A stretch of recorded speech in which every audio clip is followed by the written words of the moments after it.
నిన్నటితో అసెంబ్లీ పూర్తయింది. అసెంబ్లీ సమావేశాలు పూర్తయినాయి. ఈ సమావేశాల్లో ఎందుకంటే మేము కూడా శాసనసభ్యుడిగా పనిచేసే మంత్రిగా పనిచేసిన అనుభవం ఉంది కాబట్టి అసలు ఏం చేశారయ్యా వీళ్ళు అని ఒకసారి చూశా. ఎక్కడైనా ప్రజా సమస్యల గురించి మాట్లాడారేమో. యూరియా దొరక్క రైతులు అల్లాడిపోతున్నారు. రోడ్లన్నీ ఎక్కడ చూసినా కూడా భయంకరమైన పరిస్థితులు ఉన్నాయి. చిన్న చిన్న కుటుంబాలు మొదలుకొని అందరూ చితికిపోతున్నారు.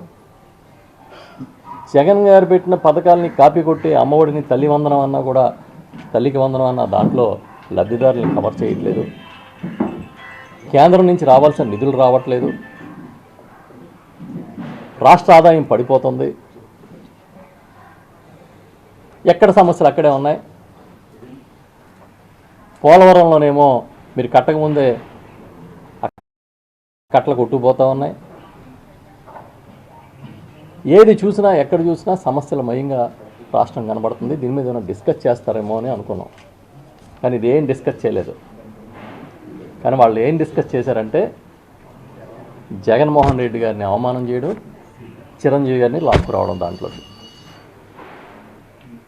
ఇవాళ జగన్మోహన్ రెడ్డి గారిని బాలకృష్ణ ఇంతకుముందు నేను ఎప్పుడో మాట్లాడాను గత అసెంబ్లీలో, అది ఇప్పుడు సోషల్ మీడియాలో మీరు అందరూ మళ్ళీ తిప్పుతున్నారు. ఆయనకి సెల్ఫ్ సర్టిఫికెట్ ఉంది. ఆయనకి సర్టిఫికెట్ ఉన్నవాడు ఏదైనా మాట్లాడచ్చు. డ్రైవింగ్ లైసెన్స్ ఉన్నట్టు ఆయనకి ఆ పిచ్చి సర్టిఫికెట్ తెచ్చుకున్నాడు సర్టిఫికెట్. కాబట్టి ఇప్పుడు మనం కళ్ళజోడు ఎక్కడ పెట్టుకుంటాం? కళ్ళకి పెట్టుకుంటాం. ఆయన నెత్తి మీద పెట్టుకున్నాడు అంటే కళ్ళు అక్కడ ఉన్నాయి. నోటికి వచ్చినట్టు మాట్లాడడం.